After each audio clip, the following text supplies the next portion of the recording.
If you can't be happy by yourself, you won't be happy with someone else. Most people don't know they spend so much time waiting. They wait for a text, for someone to be with them, for someone to make them feel good. But the truth is this: if your happiness depends on others, you'll always feel like something is missing. The big change in life happens when you like being with yourself. It's when you don't need others to feel good, and when you create a calm inside that no one can take away. This book is about that change. It's about picking yourself, making habits that make you proud, and making being alone a strength. You'll learn to quiet the noise in your head, set rules for yourself that are important, and make happiness every day in your own way. This is where real freedom starts, when being alone feels strong, not sad. Chapter 1. Put yourself first and stop waiting for others. When you think about what it means to be happy by yourself, you realize something easy but strong. Your happiness starts with you. It doesn't start with someone else saying it's okay. It doesn't start when people around you finally decide you're good enough. It starts when you pick yourself first and stop waiting for others. A lot of people put off living their life, getting better, and feeling calm because they keep waiting for someone to say they're okay. They wait for friends to ask them to join in. They wait for family to see them. They wait for everyone else to say they're good enough, and while they're waiting, they lose years. They miss the chance to become someone strong and happy. Think about how often people don't do things because they're scared to be seen doing it by themselves. They don't go to the gym because they don't want to look new in front of others. They don't learn something new because they're scared of what people might say if they don't do well. They don't go to eat by themselves because they're scared someone will think badly of them. But all this waiting is just letting others control your life. You need to ask yourself, how long will you keep putting off your life because of what someone else thinks? The truth is, no one can live your life for you. No one can feel your happiness or deal with your problems. That's your job. And when you take it back, everything changes. Choosing yourself means understanding that your time is important, your aims are worthy, and your calm is worth keeping safe. It doesn't mean you cut people off. It means you stop depending on them to decide things for you. It means you don't delay your happiness while waiting for permission. You move ahead whether people cheer or not. That's where real freedom starts. It's not about being unfriendly or aloof. It's about realizing that your life is too valuable to be controlled by doubt. When you choose yourself, you make room to improve. You start to see the little wins that make life special. The first morning you get up early because you want to, not because someone tells you to. The time you finish a book you've been meaning to read for ages. The exercise you finish even if no one saw you do it. These times might seem small, but together they create a base of confidence and power. You don't get pride from other people. You make it yourself by believing your actions matter. You feel calm when you stop trying to get noticed and start caring about what you think is right. Waiting for others can be annoying because people change their minds. Sometimes they help you, and sometimes they don't pay attention. If you need them to be happy, your feelings will go up and down. But if you decide you're good enough, you won't be so easily upset. You'll stay steady and not let other people's moods change you. Then you'll find a better kind of happiness, the kind that comes from inside you. Experts know that people who own their choices feel stronger and happier. When you're in charge of yourself, you feel more in control, and that helps you feel confident. The opposite is also true. When you let others choose for you, you give up control. You depend on their time, their okay, and their notice. This can make you feel annoyed, bitter, and sad. You should have better than that. You should be in charge of where you are going. Choosing yourself also helps you get stronger. Think about when you were turned down or not seen. If you only feel good when others see you, these times can hurt a lot. But if you feel good because of what you do, being turned down doesn't stop you. You might feel bad for a bit, but you don't break.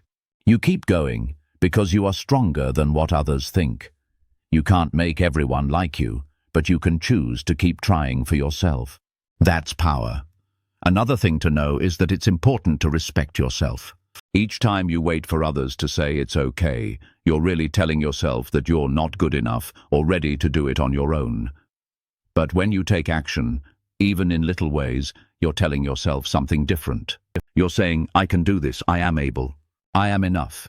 This builds your self-respect bit by bit until it's strong and can't be shaken. Once you truly respect yourself, you don't need to look for it from others. This change affects everything about your life and how you feel. There's also freedom in making this choice.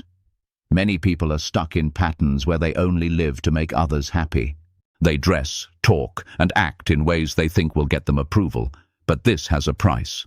They give up who they really are and their own dreams. Happiness becomes hard to reach because they're living someone else's life. When you choose yourself, you get out of that trap. You start asking different questions. Instead of wondering what others will think, you ask yourself what you want. Instead of wondering if others will like you, ask yourself if you like yourself. This question leads to a life that feels true, genuine, and satisfying. Now, let's be practical. How do you put yourself first? Start by seeing where you're holding back. Do you wait for friends to ask you out before doing things? Stop waiting. Go where you want. Do you wait for someone to push you before trying something new? Stop waiting. Push yourself and start. Do you wait for the perfect moment to start a new habit? Stop waiting. Start now.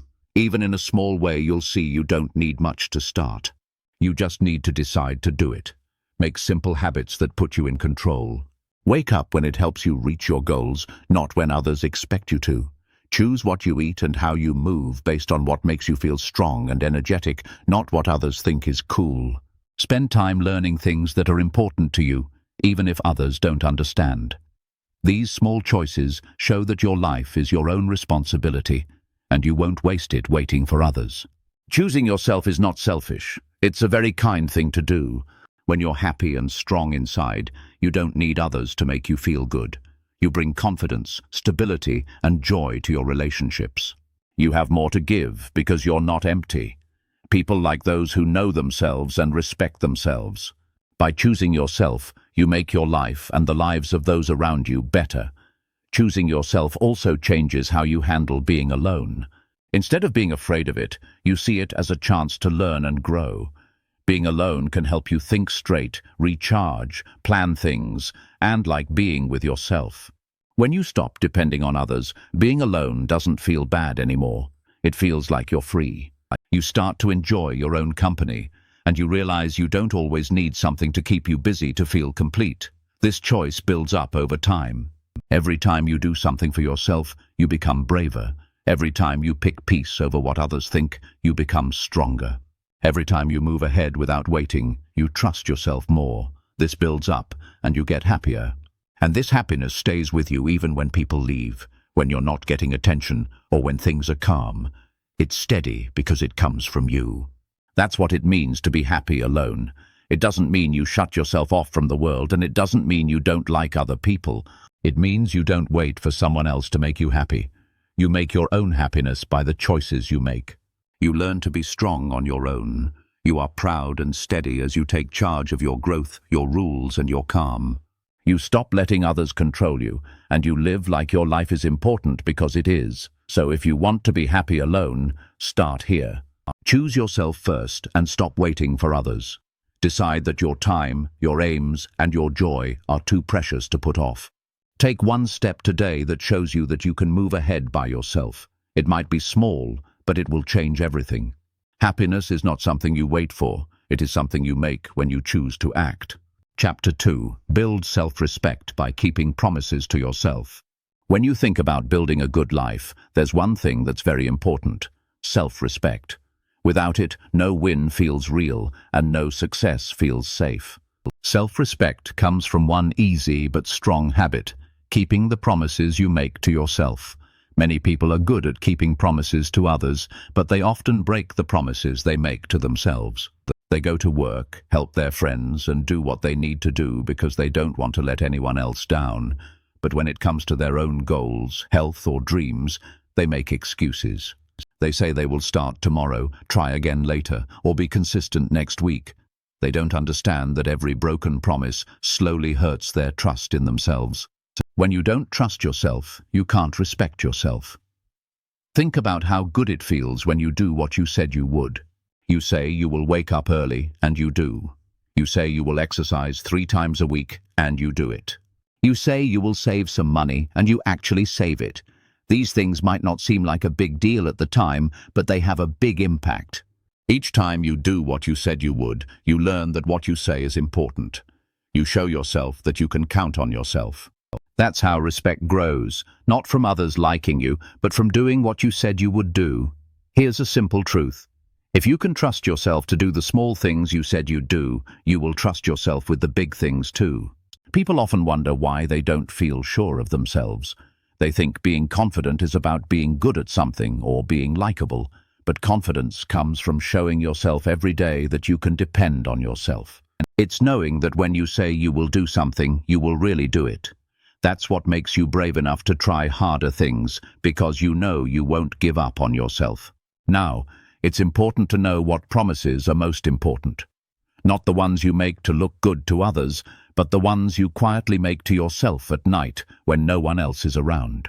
The promise to look after your body better.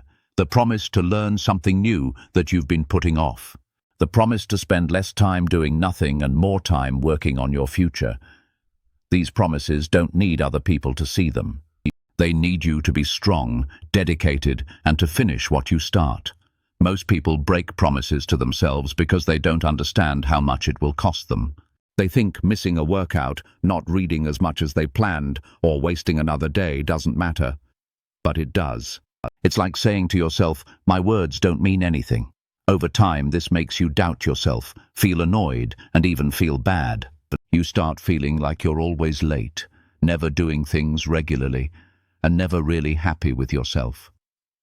That feeling grows not because you can't do it, but because you've made a habit of letting yourself down. Changing that habit is one of the best things you can do. The first thing to do is to start small. Don't try to do too much at once with big promises that you know you won't keep. Start with a promise that is so easy that you can't mess it up.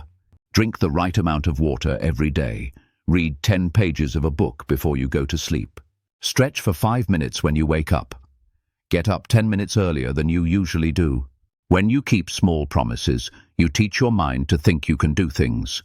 This helps you build up speed, and with that speed, you can start making bigger promises. Another important thing is to be honest. Stop making promises that you know you won't keep. Many people try to set goals that are too hard to reach so they can feel good about themselves, but then they don't reach them and they feel even worse. This just makes it even harder to keep promises in the future. Instead, make promises that are easy to reach and that mean something to you. When you keep these promises all the time, you have earned the right to make harder promises. People respect you when you do what you say you will do, not when you make big claims. You also need to be responsible for your actions, no matter how easy they are. Some people find it easier to keep promises when other people are watching them, but the real test is when nobody is watching. That's why you have to learn to be responsible for yourself. Write down the promises that you make. Track them daily, check them off. Not to show others, but to remind yourself that you're building reliability. Over time, those check marks become a record of discipline.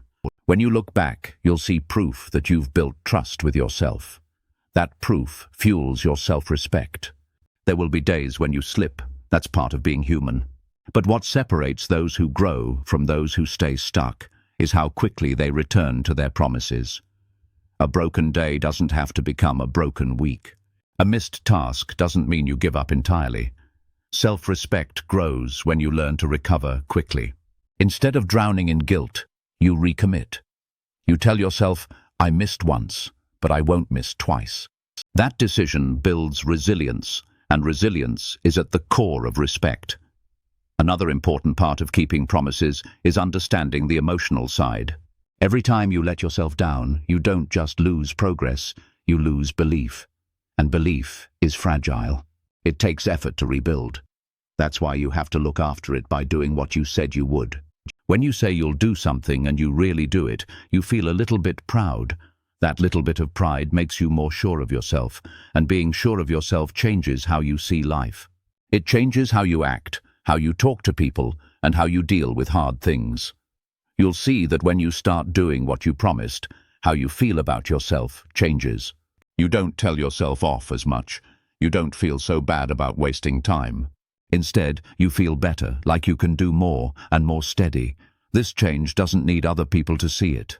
It happens quietly inside you, but it's strong enough to change how you do everything. When you respect yourself, you don't need people to always tell you you're good. You don't need to show everyone how good you are. You already know that what you say matters. Psychology shows this clearly. People who do what they promise themselves feel better about themselves, are stronger when things are hard, and are happier. They are not perfect. They simply develop trust in their own process. That trust becomes their strength in hard times. When life throws challenges, they know they won't abandon themselves. That knowledge brings stability and peace. Practical action is the key here. Start by choosing 1 or 2 promises that align with the person you want to become. Don't choose based on trends or what others are doing. Choose based on what you truly value. If health matters to you, promise to move your body daily. If knowledge matters, promise to study a little every night. If financial freedom matters, promise to save consistently. Aligning promises with your values makes them meaningful, and meaningful promises are the ones you'll fight to keep. Another strategy is to remind yourself daily why the promise matters. Write it down, repeat it, and keep it visible. When you're tempted to quit, seeing that reminder can reset your focus. You'll remember that this isn't just about one habit, it's about the relationship you're building with yourself. And that relationship determines your happiness, your confidence, and your strength. Over time, this practice builds something powerful. Integrity. Integrity means your actions match your words. You don't say one thing and do another. You don't make excuses for yourself. You live in alignment. When you live in alignment, you don't feel torn between who you are and who you want to be. You feel whole. That wholeness is the core of self-respect. Keeping promises to yourself is also what allows you to be happy alone, because when you can trust yourself, you don't fear solitude. You know that even without others watching, you will do what needs to be done. That confidence makes time alone productive, peaceful, and even enjoyable. Instead of depending on others for structure or discipline, you carry it within you. That kind of freedom helps you stay happy for a long time. It's not about being perfect. It's about being someone people can trust. Trust yourself, not just everyone else. When you can trust yourself, you feel good about who you are. And when you feel good about yourself, being alone doesn't feel bad. It feels like you have room to grow, get better, and feel calm. So remember, you don't start respecting yourself all at once. It happens little by little, every day, when you do what you say you will. Every time you keep a promise, it's like adding a block to a strong base. Every time you break a promise, it's like taking one away. You get to choose every day, in the small things you do that others might not see. But you see them, and what you see changes how you feel about yourself. If you want to respect yourself more, don't wait for big wins. Start today with one promise you will keep, no matter what. Let that win help you keep the next one. After weeks and months, you'll look back and see that you've become someone you can trust. That reputation is the source of real confidence. It's the reason you'll hold your head higher, make stronger choices, and live with a sense of pride. And once you have that, you'll understand that the greatest respect you can ever earn is the respect you give to yourself by keeping your own words. Chapter 3. Enjoy silence daily and let your thoughts settle. Most people live in constant noise. The world keeps talking, screens keep flashing, and everyone wants your attention. It's easy to lose yourself in the endless rush of voices and distractions, but if you want strength, clarity, and happiness, you must learn to enjoy silence daily and let your thoughts settle. Silence isn't emptiness, silence is space, and in that space, your mind finds rest, your emotions calm down, and your energy resets. It's in silence that you begin to hear yourself clearly. Without it, your head is always crowded with opinions, expectations, and pressure. When you allow yourself moments of silence, you give your brain the chance to slow down. Most of the stress people feel doesn't come from real danger. It comes from being overstimulated. Too many sounds, too many messages, too many decisions. Your nervous system becomes tense because it never gets a break. Silence is that break. It's where your body relaxes and your mind resets. This is not about meditation techniques or complicated practices. It's about simply giving yourself the permission to stop, sit quietly, and let the noise fade away. In that stillness, your thoughts begin to organize themselves, and problems that seemed overwhelming start to look smaller and more manageable. Think about the last time you sat in a quiet place without reaching for your phone, without music in the background, without distractions. For many, it feels uncomfortable at first. Silence can feel strange because we're not used to it, but discomfort is only the surface. If you stay with it, you begin to notice peace rising underneath. Your breathing slows down, your shoulders drop, and you feel a sense of release. That is your mind settling, and it's one of the most powerful experiences you can give yourself daily. The psychology behind this is simple. When your environment is loud, your brain is forced to constantly react. It's pulled from one thought to another, and you end up scattered. In silence, there is nothing to react to. Your brain switches into a more reflective state, allowing you to process experiences instead of just being bombarded by them. This is where real thinking happens. This is where insight appears. People often say they can't figure out what they want or why they feel stuck. But the truth is, they've never given themselves the quiet time to think deeply enough. Silence is not a luxury, it's a requirement for a clear mind. There is also an emotional side to silence. When life is noisy, it's easy to run from feelings. You bury sadness in music. You drown anxiety in television. You cover loneliness with constant scrolling. But those feelings don't go away just because you distract yourself. They pile up and keep pulling at you in the background. Silence forces you to face them, and when you do, you realize they are not as unbearable as you feared. When you sit with your emotions in silence, they loosen their grip. You learn to understand them instead of letting them control you. That understanding gives you balance and inner strength. To build this practice into your life, start with short periods. Give yourself 10 minutes each day without noise, without talking, without screens. Sit somewhere comfortable, breathe naturally, and let yourself be present. Don't force your thoughts to stop. They will slow down on their own if you let them. Over time, increase the amount of silence you allow yourself. You will notice that your focus sharpens, your mood stabilizes, and your stress levels decrease. The benefit compounds with consistency. One of the overlooked benefits of daily silence is decision-making. In constant noise, decisions are rushed and reactive. In silence, you create the mental space to evaluate clearly. You can think about what truly matters and what is just distraction. You gain perspective. Many of the mistakes people regret come from reacting too quickly to noise instead of pausing long enough to see the full picture. Silence gives you that pause, and in that pause, wisdom grows. Another change you'll notice when you make silence a daily habit is that you stop feeling the constant need for external stimulation. Many people are restless when alone because they depend on constant entertainment. But as you get comfortable with silence, you discover that you don't need to be entertained to feel okay. You start enjoying your own presence. That is one of the deepest forms of independence. You realize you are not bored, you are simply unused to being with yourself.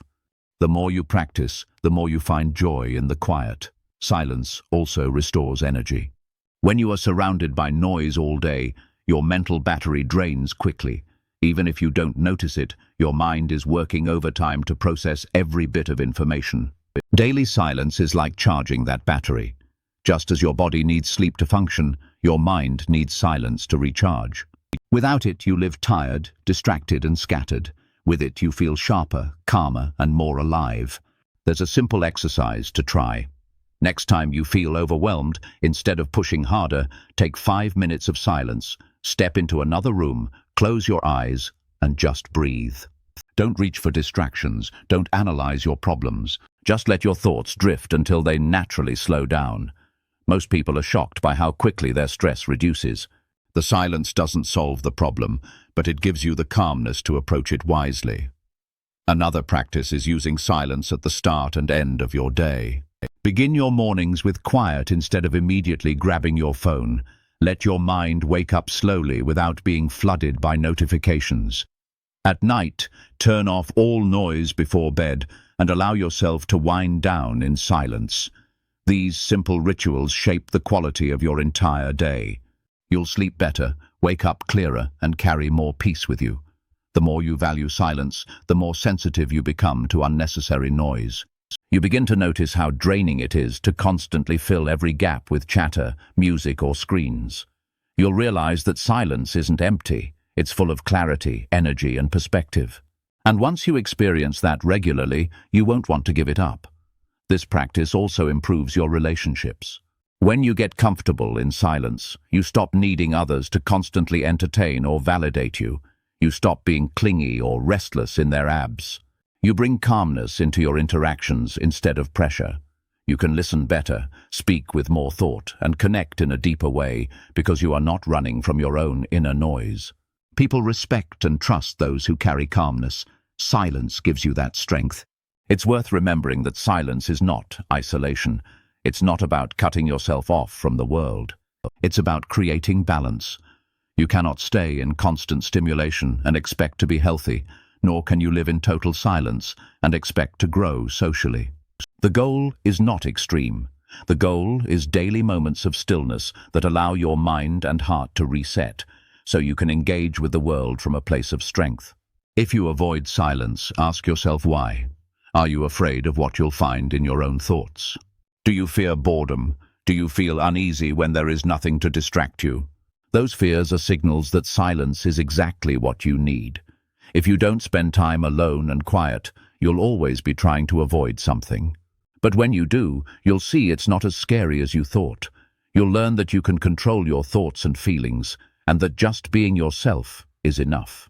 People who like being in silence have an edge in life. They think more clearly, respond better, and stay calm. They don't need to be constantly entertained and live a more balanced life because they know how to refresh themselves every day. Silence isn't just peaceful, it's powerful. It's a power that doesn't need to be loud, show off, or chase after things. It's a steady and dependable strength that comes from inside. If you want to be happy on your own, silence is a great help. It shows you that happiness isn't about always having noise, attention, or things to do. You can find happiness in quiet times when you breathe, think, and feel good about yourself. Start small, but start today. Give yourself the gift of silence, not once in a while, but every single day. Let your thoughts settle, let your heart calm, and let your mind breathe. In that silence, you'll find strength you didn't know you had, and happiness that doesn't depend on anyone else. Chapter 4. Create personal standards that make you proud inside.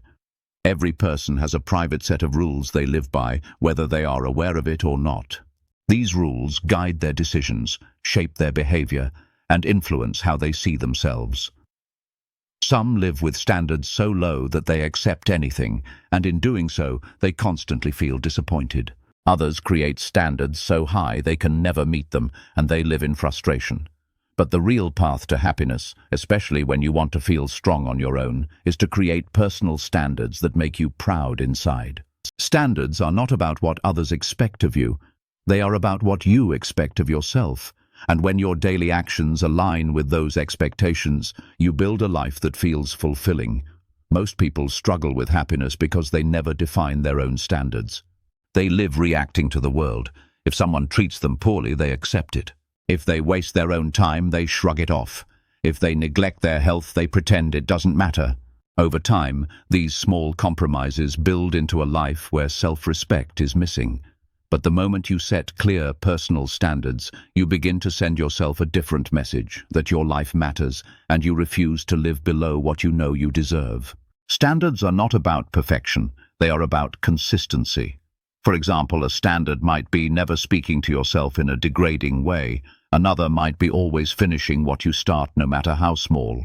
Another might be treating your body with care through exercise and food. These standards don't need to impress anyone else. They are meant to give you pride when you look in the mirror.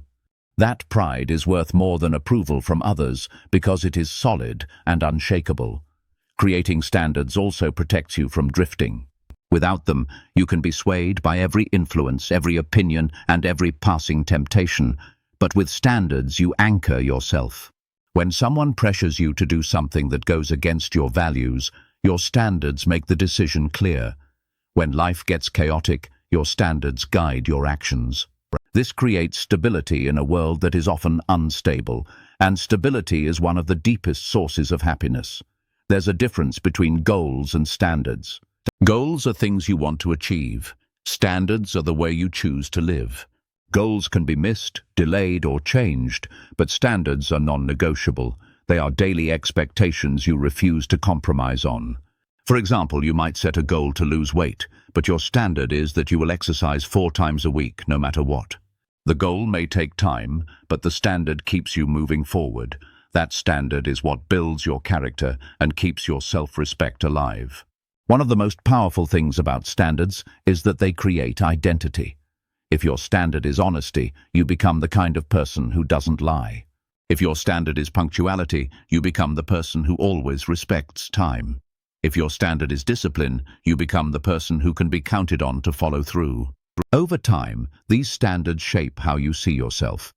And when you see yourself as strong, reliable, and disciplined, you live with more pride and confidence. People often underestimate how damaging it is to live below their own standards. Every time you let yourself slip, you weaken the trust you have in yourself, and when you can't trust yourself, you feel disconnected from who you want to be. This creates frustration, guilt, and even shame. On the other hand, every time you honor your standards, even in small ways, you strengthen that trust. You tell yourself, I am someone who can be counted on. That feeling is priceless because it feeds directly into happiness. The question then is, how do you create personal standards that make you proud? The first step is reflection. Ask yourself, what qualities do I respect in others? What behaviors make me feel proud when I practice them? What actions leave me disappointed when I don't uphold them? These questions help you identify the values that matter most to you. Once you see them clearly, you can set standards around them. For example, if you value discipline, a standard might be never skipping a planned task. If you value respect, a standard might be never tolerating disrespectful treatment. Clarity comes from asking yourself who you want to be, and then designing standards that align with that identity. The second step is commitment. Once you've set standards, they must be non-negotiable. You cannot bend them depending on mood, convenience, or peer pressure. If you do, they're not standards, they're preferences. A true standard is something you live by regardless of circumstances. That's why you shouldn't set too many at once. Begin with a few that truly matter. Then expand as you master them. Quality is more important than quantity. The third step is reinforcement. You must remind yourself daily of your standards. Write them down, review them, and measure yourself against them. This isn't about guilt. It's about accountability. When you track your behavior, you stay conscious of whether you're living up to what you expect from yourself. Over time, these standards become natural habits. They stop feeling like effort and start feeling like identity. Creating personal standards also requires courage. When you raise your standards, you might lose people who don't align with them. If your standard is respect, you will not tolerate friends who constantly belittle you. If your standard is discipline, you may drift away from people who waste time. This can be uncomfortable, but it is necessary. Holding strong to your standards filters out the wrong influences and attracts the right ones. You become surrounded by people who share or respect your values. That environment strengthens your growth. Instead of holding you back, another key element of standards is balance. You must set them in a way that challenges you, but doesn't destroy you. Standards that are too high can create constant failure, leading to discouragement. Standards that are too low create no growth. The right standards push you beyond comfort without overwhelming you. This balance takes honesty. You must know where you are now, what you can realistically maintain, and where you want to grow. From there, you design standards that raise your life step by step. When you live with personal standards, you stop comparing yourself as much to others. You measure yourself against your own expectations, not someone else's life. This removes a huge amount of stress. You no longer need to prove you're better than anyone else. You simply need to prove you're better than your former self. That's how progress becomes steady, personal, and deeply satisfying. Another hidden benefit is how standards improve your decision-making. Every choice becomes clearer when you hold strong expectations for yourself. If your standard is health, you know what to choose when faced with junk food. If your standard is honesty, you know what to do when tempted to exaggerate. You no longer waste energy debating because your standards answer for you. That clarity saves time, reduces stress, and keeps you aligned with your values. Over time, standards build character, and character is what makes you proud inside. Pride doesn't come from shortcuts or empty recognition. It comes from knowing you lived according to what you said mattered most, at the end of the day, when no one else is watching. It's your standards that decide whether you feel proud or disappointed. That's why they must be chosen carefully and lived faithfully. There will be challenge. You will face days when it's tempting to lower your standards because it feels easier. You will be pressured to compromise for comfort or approval. These moments are critical. Every time you refuse to bend, you strengthen your resolve. Every time you give in, you weaken. Consistency is what matters most. No one becomes proud overnight. Pride is built brick by brick, decision by decision. Day after day of honoring your standards, living with standards also creates inner peace. You no longer live in conflict with yourself. You don't say one thing and do another. You don't lower your values for temporary gain. You carry alignment between your words, your actions, and your values. That alignment removes guilt and regret. It allows you to go to bed at night knowing you lived with integrity. Few things bring more happiness than that quiet confidence. The truth is, creating personal standards that make you proud is not about impressing others. It's about being able to look at yourself honestly and feel respect for the way you live. It's about knowing that you didn't take the easy way out. You didn't sell yourself short, and you didn't compromise your values. That pride cannot be faked, and it cannot be handed to you. It must be earned by living in alignment with the standards you set. So ask yourself today, what standards am I willing to commit to? What values do I refuse to compromise? And what kind of person do I want to become by living these standards daily? Write them down, live by them, let them guide your choices. Over time, you will see the change not just in your results, but in how you feel about yourself. That feeling of true pride, of deep respect, of alignment, is what it means to create personal standards that make you proud inside. Chapter 5. Strengthen your mind by facing loneliness without fear. Loneliness is one of the strongest emotions a person can feel. It has the power to unsettle you, to make you question yourself, and to leave you feeling empty. But loneliness is not the enemy. The real challenge is the fear that comes with it. People spend their lives running from loneliness because they think it's a sign of weakness or failure. They avoid quiet moments, they surround themselves with constant noise, and they chase endless company, not because they want connection, but because they're terrified of being left alone with their own thoughts. Yet if you want to build a strong mind, you must stop fearing loneliness and learn to face it directly. When you do, you'll discover that it holds the very strength you've been searching for. The first thing to understand is that loneliness is not a punishment. It's a condition of being human. Everyone will face it at some point. You might feel lonely after a relationship ends, after moving to a new place, or when you realize people around you don't share your values. The feeling is normal. What matters is how you respond. Most people try to escape it, but escaping doesn't work.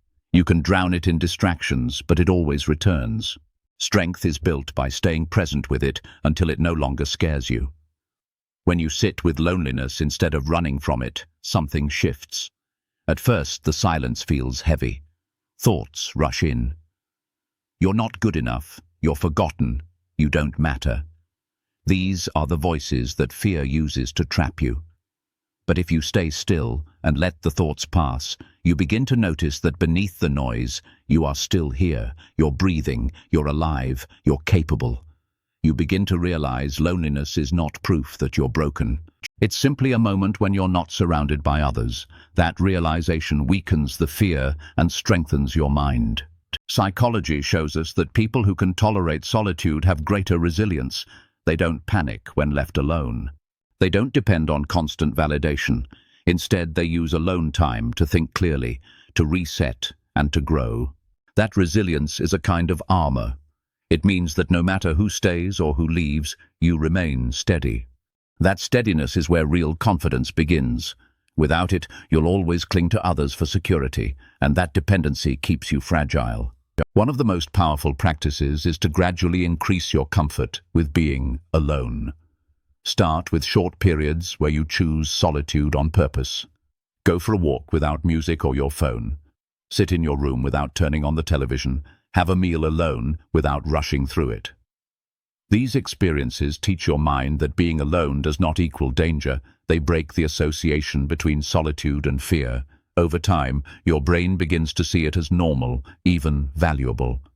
Loneliness also teaches you about yourself in ways nothing else can. When you're always surrounded by people, you can lose sight of who you are. You start adopting other people, habits, opinions, and emotions. Solitude strips that away. It forces you to ask, what do I actually want? What do I truly believe? What do I feel when no one is telling me what to think? These questions may feel uncomfortable, but they are the foundation of self-knowledge, and self-knowledge is the foundation of strength. Facing loneliness also builds emotional control. The fear of being alone often leads people into toxic relationships, unhealthy habits, or constant distractions. They'd rather accept pain than sit with themselves. But when you face the feeling and endure it, you stop needing those escapes. You no longer settle for less just to avoid being alone. That decision frees you. It allows you to raise your standards and to connect with others by choice, not by desperation. And when you connect without desperation, your relationships become healthier and more genuine. Another strength that comes from facing loneliness is independence. Many people tie their identity to others. They only feel valuable when someone else acknowledges them. But this dependence makes them fragile because the moment that person leaves, their sense of worth collapses.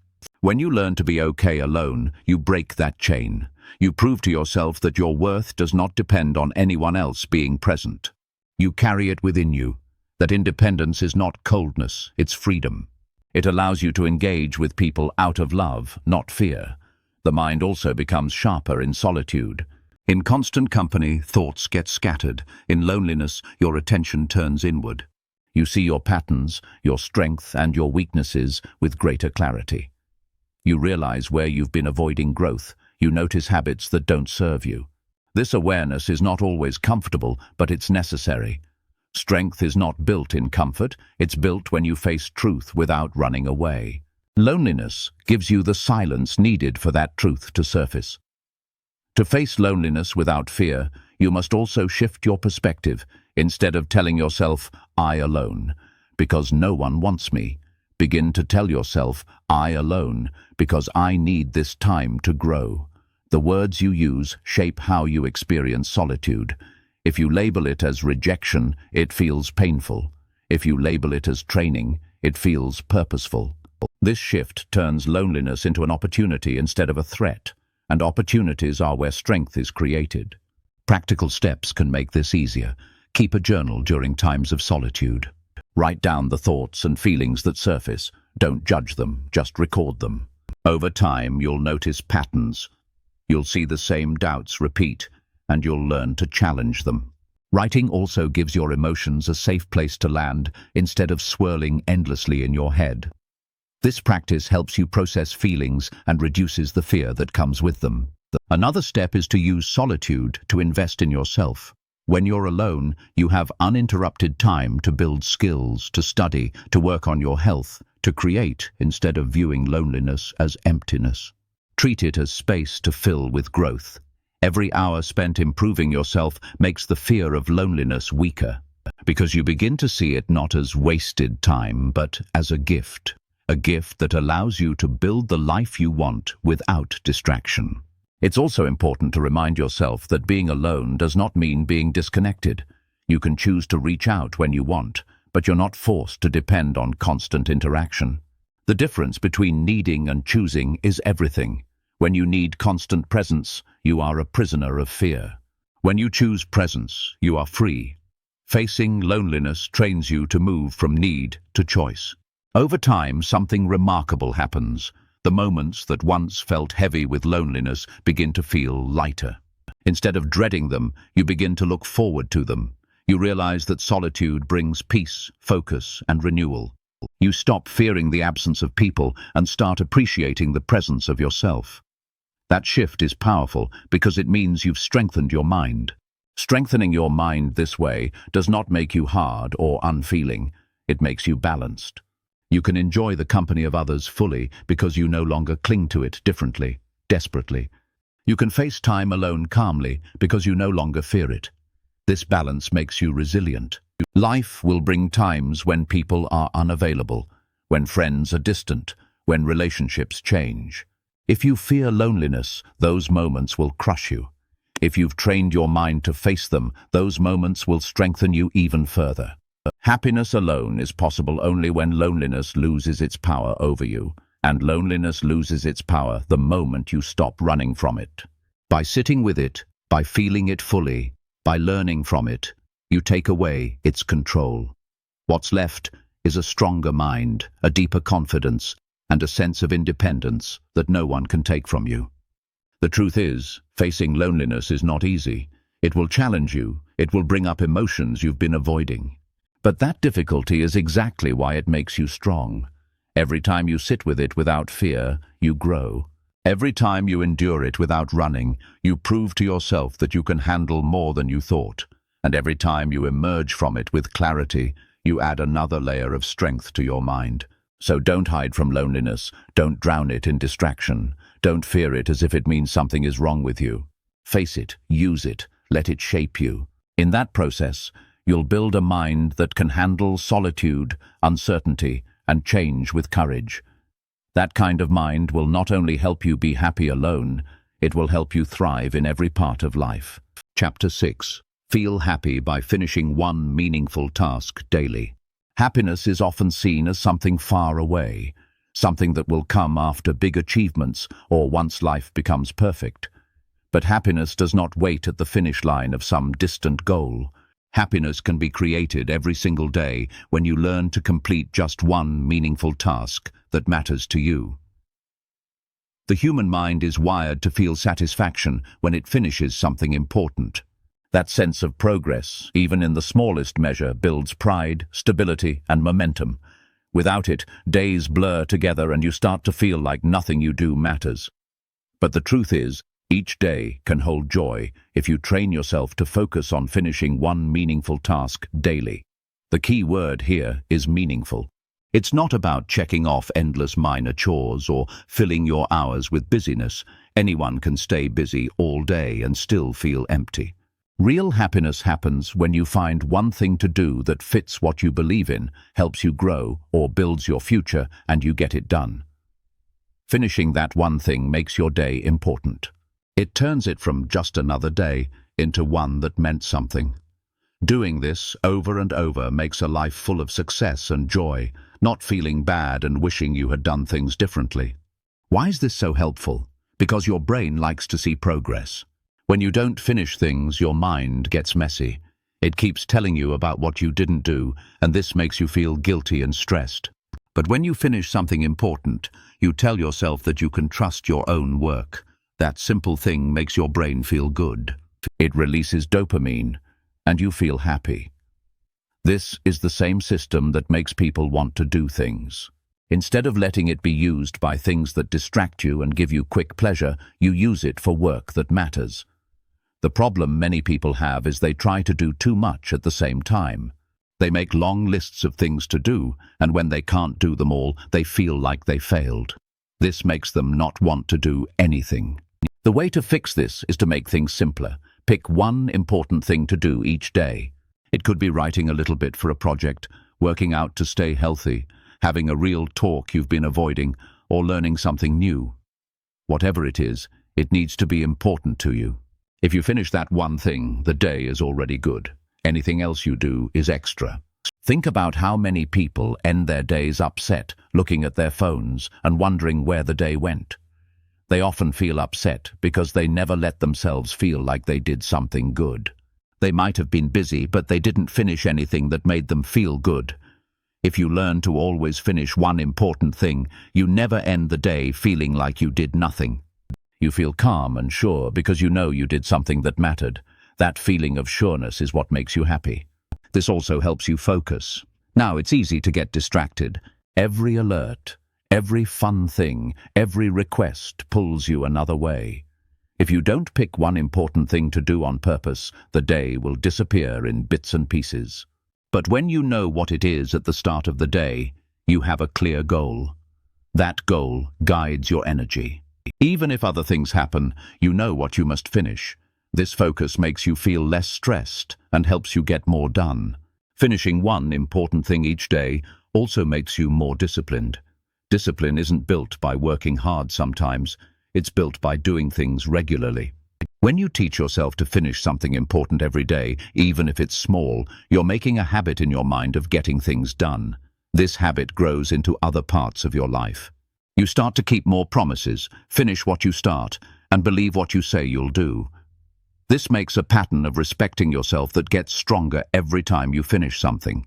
Another good thing is that it stops you from putting things off. Many people put things off because trying to do everything at once feels too hard. By focusing on just one thing, you make it less stressful. You make the task easier to handle. Instead of trying to do too much in one day, you try to make a little progress in one important way.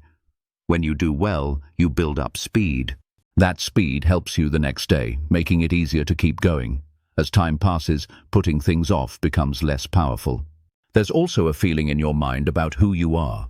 When you regularly achieve daily goals, you cultivate a sense of personal accomplishment that extends beyond the immediate task. This consistent success reinforces a positive self-image, fostering a belief in your capabilities and potential.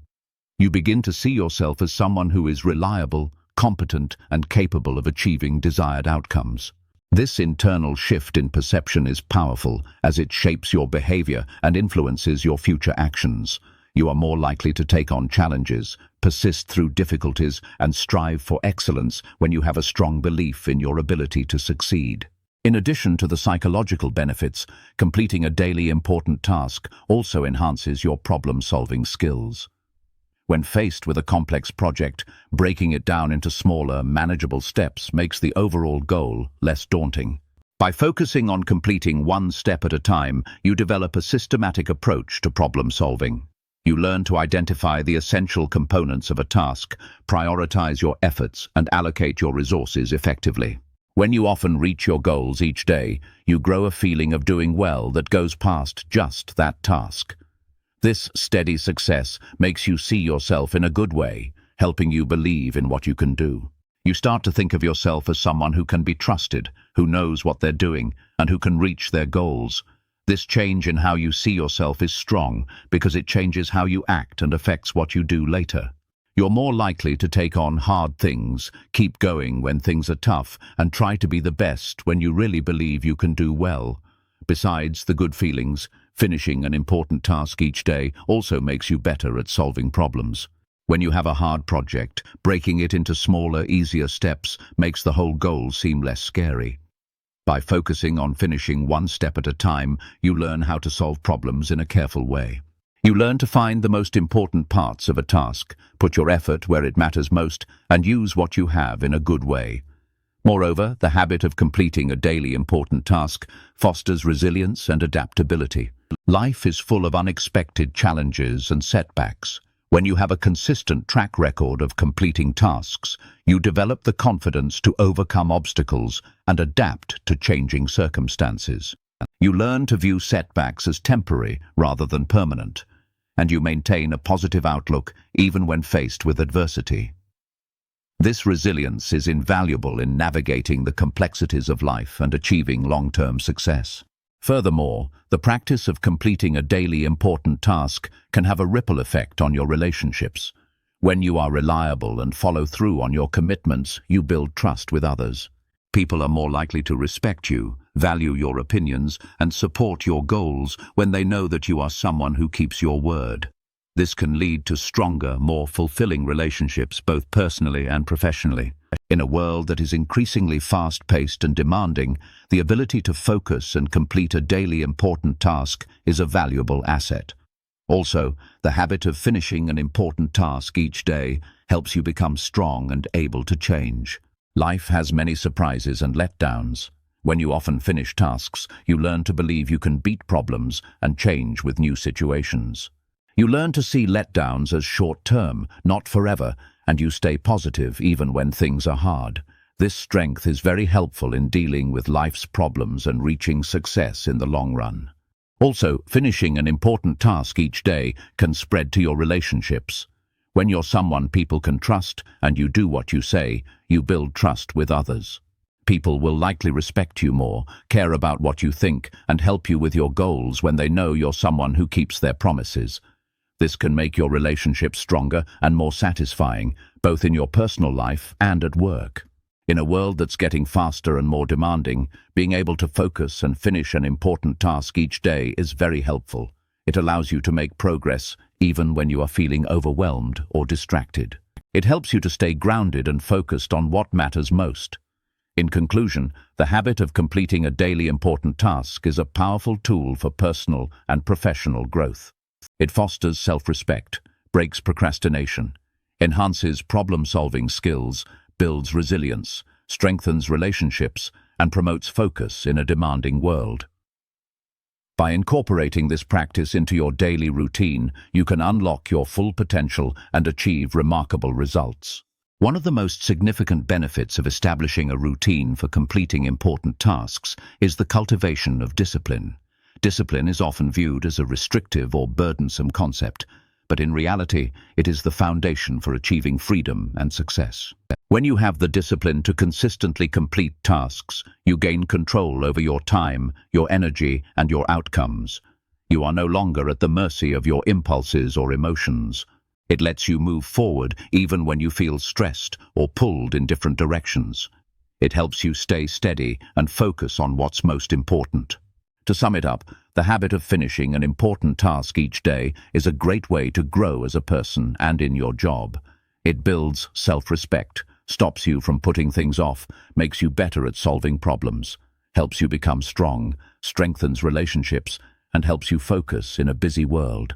By adding this habit to your daily life, you can reach your full potential and do amazing things. One of the biggest good things about making a habit of finishing important tasks is that it grows discipline. Discipline is often seen as something that holds you back or is a burden, but really, it's the base for finding freedom and success. When you have the discipline to finish tasks, often you take control of your time, your energy, and what you achieve. You're no longer controlled by your feelings or urges. Instead, you are able to make conscious choices and take deliberate action towards your goals. Discipline is not about restricting yourself, but rather about empowering yourself to live a more fulfilling and purposeful life. Another key advantage of completing important tasks regularly is the development of momentum.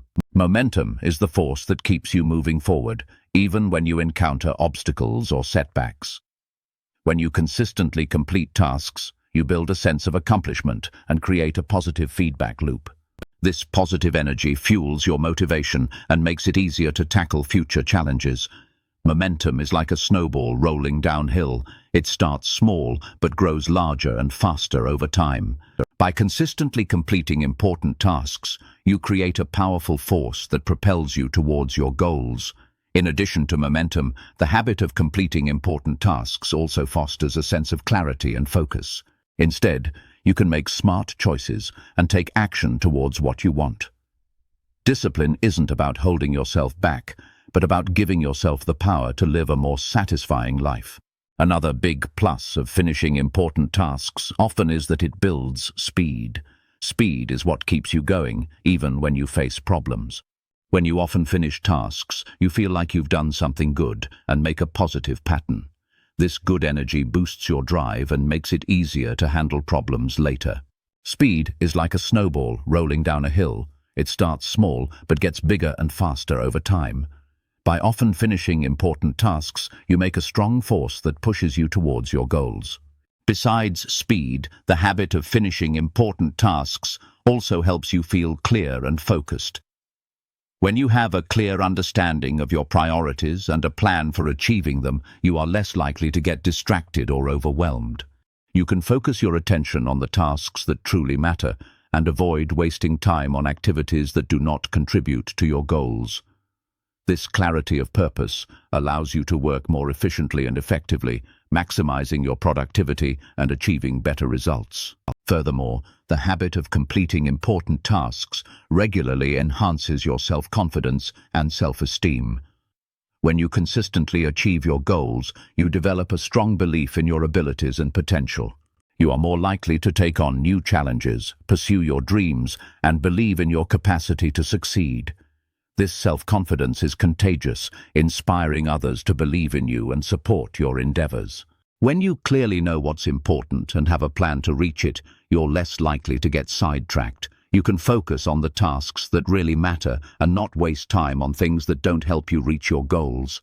This clear purpose lets you work better, getting the most out of your time and achieving better results.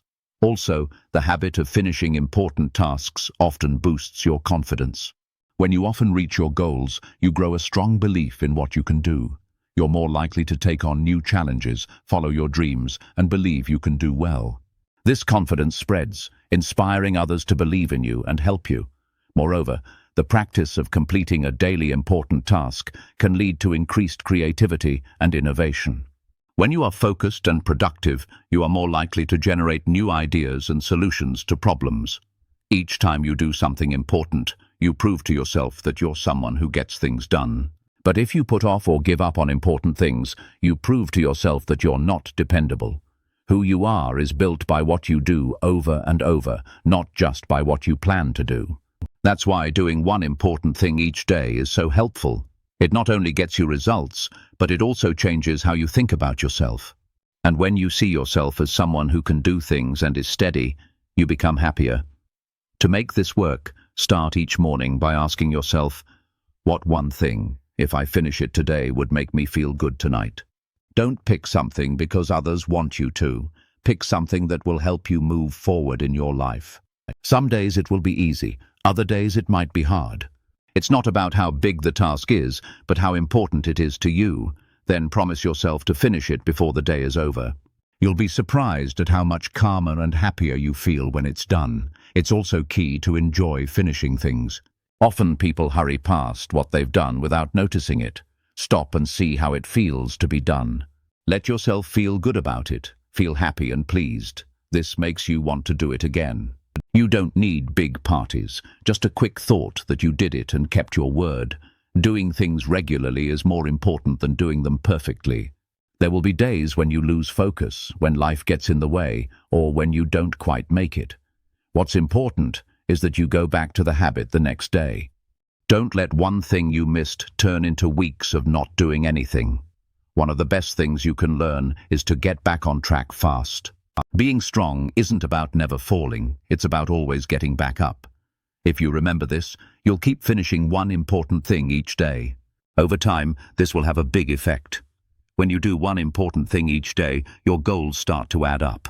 You write books, get better at things, get healthier, and make your relationships stronger. Each small win turns into something bigger. After weeks and months, you look back and see how far you've come. This makes you really happy because you can see that you've grown. You're not stuck anymore. You're moving forward little by little. Happiness isn't about dreaming or wishing for things far away. It's about making progress each day. When you finish one thing that matters, you prove to yourself that you used your time well. That's what makes a good day. When you have enough of these good days, you make a good life. And a good life is just a bunch of days where you did things on purpose and followed through. This also helps you see what's important and what's not. When you ask yourself every day what you can do to feel proud, you ignore things that don't matter. You figure out what's important to you and where you want to go. Instead of just doing what everyone else is doing, you slowly get a clear idea of what matters most to you. This clear idea keeps you from using up your energy on things that aren't important. It helps you focus on what will really make you happy and satisfied. Doing one important thing each day might seem like a small thing, but it can really change your life. It makes you feel good about yourself, helps you move forward, makes you stronger, and gives you the energy to keep going. Most importantly, it lets you feel happy right now, not sometime in the future. You don't wait for big things to happen to feel happy. You make yourself happy by finishing something important today. So, if you want to be happy on your own, start here.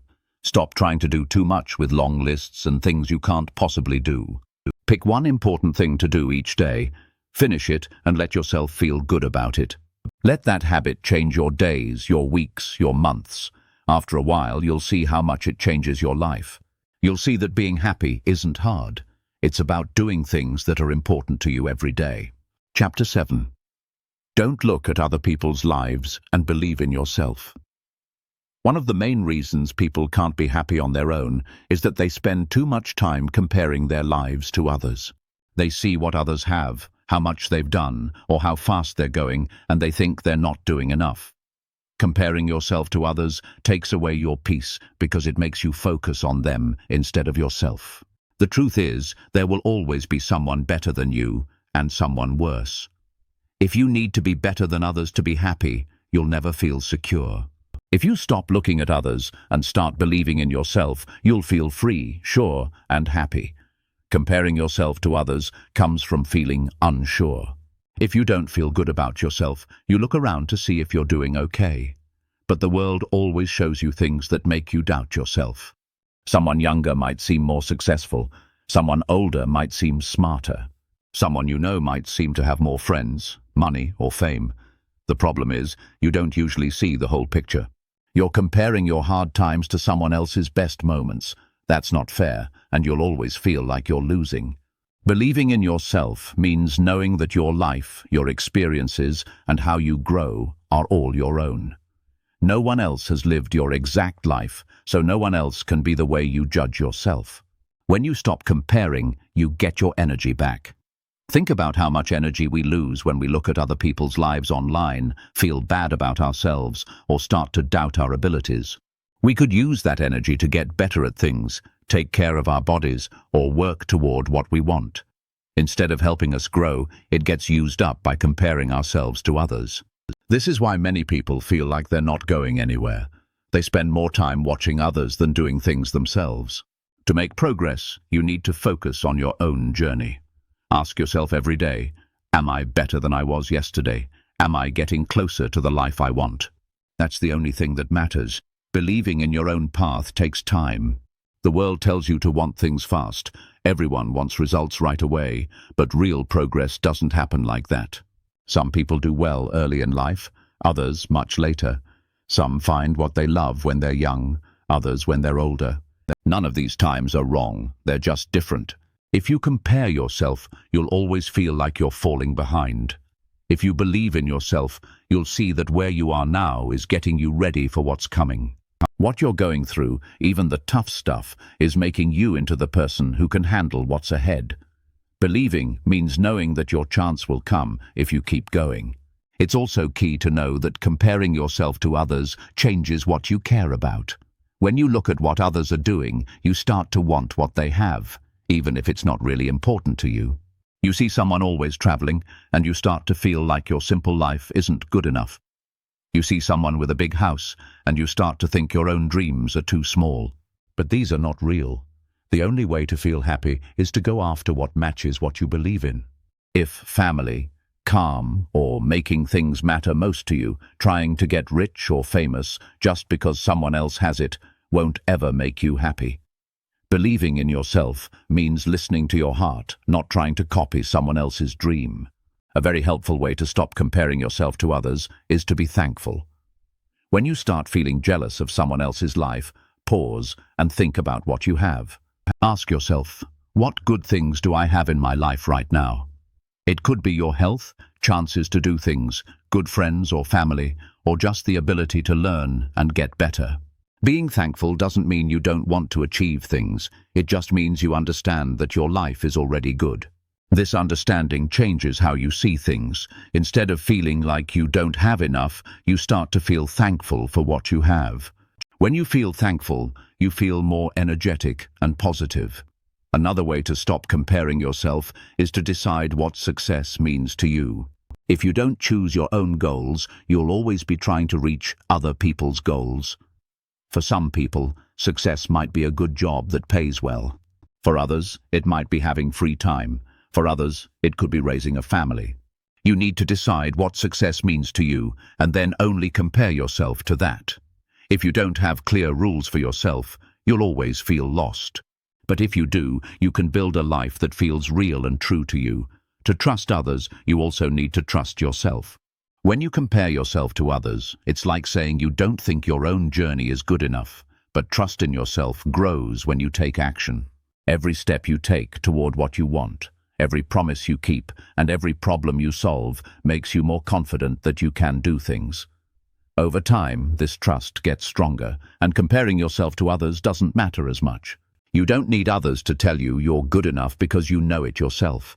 To stop comparing yourself, you also need to stay away from things that make you do it. For many people, social media is the biggest problem. Every time you look at it, you see only the best parts of other people's lives. If you know this makes you feel bad about yourself, take charge of it. Spend less time watching what others are doing, and spend more time working on your own goals. Fill your day with things that help you move forward, instead of looking at pictures that make you feel like you're falling behind. This isn't about ignoring what's real, it's about keeping your mind on what matters. When you believe in what you're doing, you start to like the process more. Comparing yourself to others stops you from seeing how much you've grown, because you're always thinking about what you don't have. Trusting yourself lets you see how far you've come. You start to see little wins, the things you've learned, the routines you've made, the hard things you've gotten through. These moments give you energy. They remind you that even if you're not where you want to be yet, you're still moving forward. And moving forward bit by bit builds a life of real success. The people who are happiest aren't the ones with the most stuff. They're the ones who know what they want and stick to it. They don't spend their time trying to beat everyone else. They use that time to get better at what they do, build good habits, and live by what they believe in. This is why they feel calm, even when everyone else is stressed. They know their way is just for them, and no one else can walk it. Believing in your way also helps you bounce back. When things go wrong, you might want to compare yourself to others and think, they're doing better, I can't win. But if you trust your way, you see problems in a new light. You realize that problems help you get ready. They might slow you down, but they don't end your trip. Instead of giving up, you change, you learn, you keep going. This ability to bounce back means you don't drop your goals just because others look like they're doing better. It's also good to remember that people you compare yourself to often have problems you don't know about. The rich person might not be happy, the famous person might feel alone, the good-looking person might feel very unsure of themselves. When you compare, you think they have it all, but life is never that simple. If you knew their problems, you might not want to be them at all. Knowing this helps you see that things aren't always what they seem, and real happiness comes from living how you truly believe you should. A good question to ask yourself is, what would I want if nobody was looking? Forget about what others think. Imagine making choices without worrying about what others will say or comparing yourself to them. What would you do? What would make you feel good about yourself? What would make you happy? The answers to these questions show you what you should really be doing. When you do those things, you're being yourself, and being yourself is the key to feeling happy. As time goes on, trusting your own path makes you tougher. You stop hurrying, you stop being jealous, and you stop questioning yourself. You move calmly because you know things will work out for you. You focus on getting better, not on how others are doing. That focus keeps you steady, and steady people are happier. Comparing yourself to others never stops, and it never works out well for you. But trust is always there. When you trust yourself, your path and your process, you feel proud of each step, no matter how small. That pride builds confidence, and confidence builds happiness. The person who learns this truth can finally be happy alone, because they no longer need others to validate their worth. They've discovered that the only race worth running is the one against yesterday's version of themselves. So stop comparing. Let others live their journey. Choose to trust that your path has meaning, your pace has value, and your story has purpose. When you walk it with patience, belief, and focus, you'll find peace in every step. And when you stack enough peaceful steps together, you'll realize you've built a life you don't need to measure against anyone else's, a life that already makes you proud. Chapter 8. Practice saying no when something drains your peace. One of the most important skills you can ever learn for your happiness and your strength is the ability to say no when something threatens your peace. Too many people live in constant exhaustion, not because they don't have time, but because they give away their time, their energy, and their attention to things that drain them. They accept every request, they tolerate every demand, and they allow people and situations to invade their mental space. They do this out of fear, fear of being disliked, fear of disappointing others, fear of missing out. Yet in the process, they sacrifice their own well. Learning to say no is not about rejecting people or living selfishly. It's about protecting the part of your life that gives you stability, clarity, and joy. Without peace, nothing else feels right. The truth is, peace is fragile. It can be destroyed by small things. A conversation that makes you feel worthless. A commitment you didn't want to accept. An environment that constantly stresses you. Each time you say yes to something that harms your peace, you allow a piece of yourself to be taken.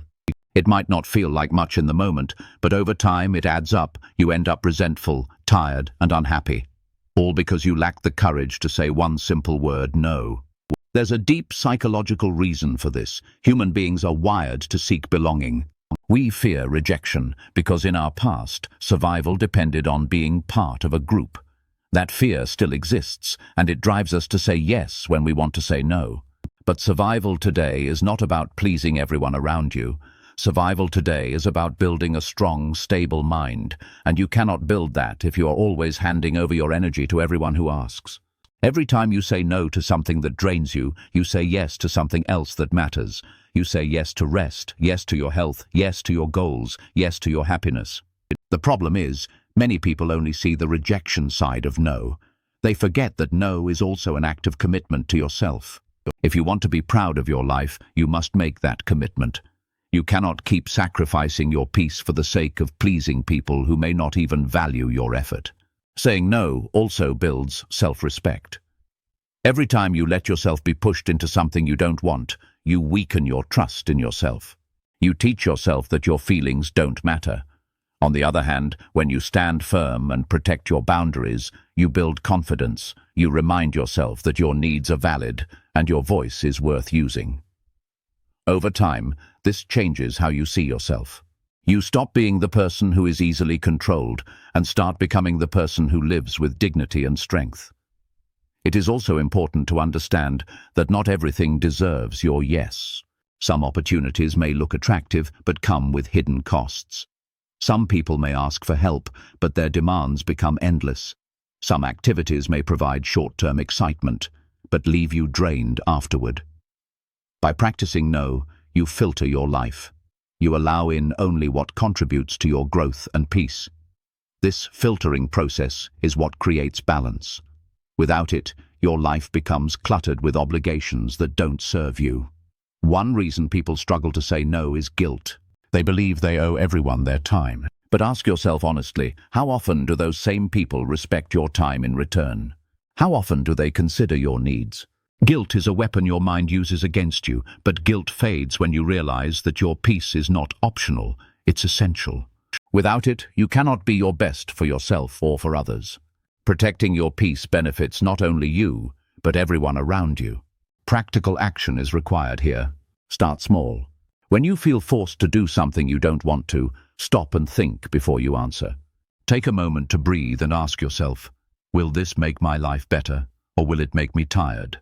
If it makes you tired, say no. Your voice might shake at first, and you might feel uneasy, but the strength you get from standing up for yourself is worth it. Each time you do this, the fear gets smaller, and you become more confident. Another helpful thing to do is to get ready with your answers. Many people say yes because they don't know how to say no right away. Come up with easy phrases you can use when you need them. I can't do that right now. That doesn't work for me. Or just, no, thank you. You don't have to explain or give reasons for a long time. A simple no is enough. You'll find that most people accept it more easily than you thought. And remember, anyone who doesn't respect your no doesn't respect you. Saying no also means saying no to yourself. In today's fast-paced world, the concept of personal finance can often seem daunting, especially when faced with a plethora of complex financial products and strategies. However, understanding the fundamentals of personal finance is crucial for achieving financial stability and long-term success. This comprehensive guide aims to demystify the world of personal finance, providing you with the knowledge and tools necessary to take control of your financial future. From budgeting and saving to investing and debt management, we will explore essential principles and practical tips to help you make informed decisions and build a solid financial foundation. Whether you are just starting your financial journey or seeking to enhance your existing financial knowledge, This guide will serve as a valuable resource for navigating the complexities of personal finance and achieving your financial goals. Understanding the basics of personal finance. Personal finance encompasses all aspects of managing your money, including income, expenses, savings, investments, and debt. It is a lifelong journey that requires ongoing learning, adaptation, and discipline. By understanding the core principles of personal finance, you can make informed decisions about your money and work towards achieving your financial aspirations. Budgeting, the foundation of financial control. Budgeting is the cornerstone of effective personal finance management. It involves creating a plan for how you will spend your money each month, allowing you to track your income and expenses, identify areas where you can save, and allocate funds towards your financial goals. Creating a budget. Track your income. Begin by calculating your total monthly income, including salary, wages, and any other sources of revenue. Track your expenses. Monitor your spending habits for a month or two to understand where your money is going. Categorize your expenses into fixed expenses, e.g., rent, mortgage, utilities, and variable expenses, e.g., groceries, entertainment, dining out. Analyze your spending. Review your expense categories and identify areas where you can reduce spending. Look for unnecessary expenses or opportunities to negotiate lower rates on your bills. Create a budget plan. Based on your income and expenses, create a budget plan that allocates funds to different categories. Prioritize essential expenses and allocate the remaining funds towards your financial goals, such as saving for retirement, paying off debt, or building an emergency fund. Monitor and adjust your budget. Regularly monitor your spending against your budget plan and make adjustments as needed. Use budgeting apps or spreadsheets to track your progress and identify areas where you may be overspending. Budgeting methods: 50, 30, 20. Rule: allocate 50 of your income to needs, e.g., housing, food, transportation, 30 to wants, e.g., entertainment, dining out, hobbies, and 20 to savings and debt repayment. Zero-based budget. Allocate every dollar of your income to a specific category, ensuring that your income minus your expenses equals zero. Envelope system. Use cash for variable expenses and allocate specific amounts to different envelopes for categories like groceries, entertainment, and dining out. Saving. Building a financial safety net. Saving is an essential component of personal finance, allowing you to build a financial safety net, prepare for unexpected expenses, and achieve your long-term financial goals. Emergency fund. Purpose. An emergency fund is a readily accessible savings account that covers unexpected expenses such as medical bills, car repairs, or job loss. Amount. Aim to save 3 to 6 months' worth of living expenses in your emergency fund. Location. Keep your emergency fund in a high-yield savings account or money market account for easy access and interest earnings. Saving goals. Retirement. Start saving for retirement as early as possible to take advantage of compounding returns. Down payment. Save for a down payment on a home, car, or other major purchase. Education. Save for your children's education expenses through a 529 plan or other education savings account. Travel. Save for vacations or other travel experiences. Saving strategies. Pay yourself first. Automate your savings by setting up regular transfers from your checking account to your savings account. Set realistic goals. Break down your savings goals into smaller, achievable steps. Track your progress. Monitor your savings progress and celebrate your milestones. Reduce expenses. Identify areas where you can cut back on spending and allocate those funds towards savings. Investing, growing your wealth. Investing is the process of allocating money to assets with the expectation of generating future income or capital appreciation. It is a crucial component of long-term financial planning, allowing you to grow your wealth and achieve your financial goals. Investment options. Stocks represent ownership in a company and offer the potential for high returns but also carry higher risk. Bonds represent loans made to a company or government and offer lower returns but are generally less risky than stocks. Mutual funds. Pooled investments that hold a variety of stocks, bonds, or other assets, providing diversification and professional management. Exchange-traded funds, ETFs, similar to mutual funds but trade on stock exchanges and typically have lower fees. Real estate, investing in properties for rental income or capital appreciation. Investment strategies, diversification, spreading your investments across different asset classes to reduce risk. Dollar cost averaging, investing a fixed amount of money at regular intervals regardless of market fluctuations. Long-term investing, holding investments for the long term to ride out market volatility and benefit from compounding returns. Risk tolerance, understanding your comfort level with risk and choosing investments that align with your risk tolerance. Retirement accounts, 401k, employer-sponsored retirement savings plan that allows employees to contribute pre-tax dollars and receive employer matching contributions. IRA, individual retirement account that allows individuals to save for retirement on a tax-advantaged basis. Roth IRA, retirement account that allows contributions to be made after tax, with earnings and withdrawals being tax-free in retirement. Debt management, taking control of your liabilities. Debt can be a useful tool for financing major purchases or investments, but it can also become a burden if not managed properly.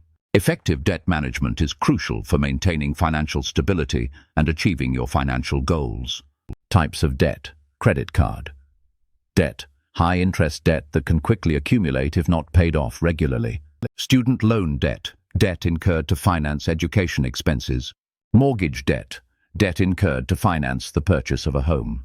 Auto loan debt. Debt incurred to finance the purchase of a car. Debt management strategies. Debt snowball method. Paying off the smallest debt first to gain momentum and motivation. Debt avalanche method. Paying off the debt with the highest interest rate first to minimize interest charges. Balance transfer. Transferring high-interest credit card debt to a card with a lower interest rate. Debt consolidation. Combining multiple debts into a single loan with a lower interest rate. Negotiating with creditors. Contacting creditors to negotiate lower interest rates or payment plans.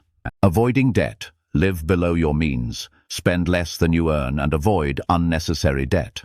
Create a budget. Track your income and expenses to identify areas where you can save. Save for major purchases. Avoid using credit cards to finance major purchases. Pay bills on time. Avoid late fees and interest charges by paying bills on time. Additional personal finance tips. Monitor your credit score. Regularly check your credit score to identify any errors or inconsistencies. Protect your identity. Take steps to protect your personal and financial information from identity theft. Review your insurance coverage. Ensure that you have adequate insurance coverage for your home, car, health, and life. Seek professional advice. Consult with a financial advisor to get personalized. Sometimes, the things that take away your peace are not outside of you. They are inside you. You have to learn to say no to your own bad habits, no to putting things off, no to talking badly to yourself, no to wasting time on things that don't help you. These quiet yeses to bad habits can hurt you as much as saying yes to other people. Saying no to yourself helps you build self-control. It shows you how to manage your feelings and use your energy for things that are important. The good thing about saying no is that you feel free. Think about living without always feeling like you have to do things that don't help you.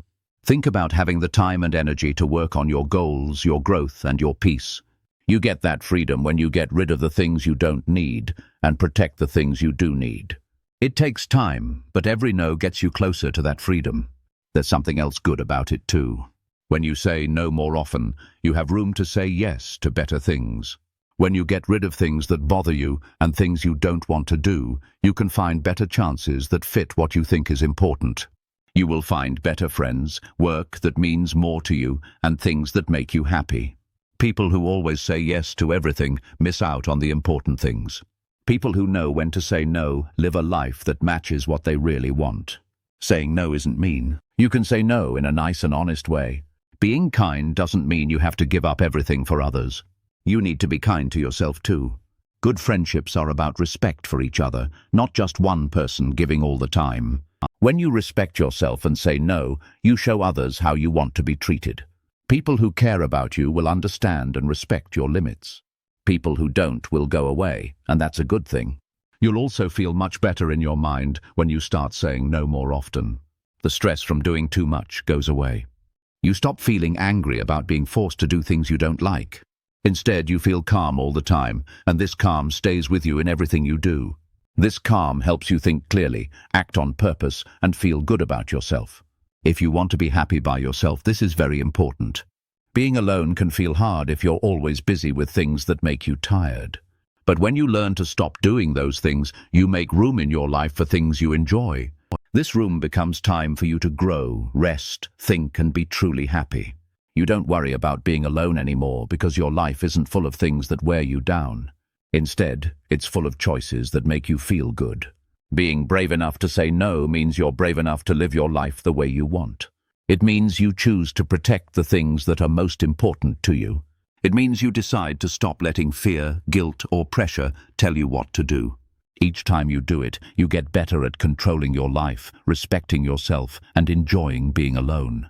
So, remember that every time you say no to something that takes away your peace, you are saying yes to growing and being happy.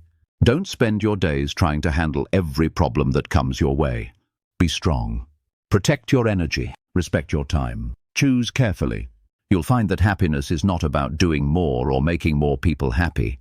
It's about living in a way that matches what you believe in and not giving up your peace. Chapter 9. Accept what happened and truly free yourself. Everyone has a past.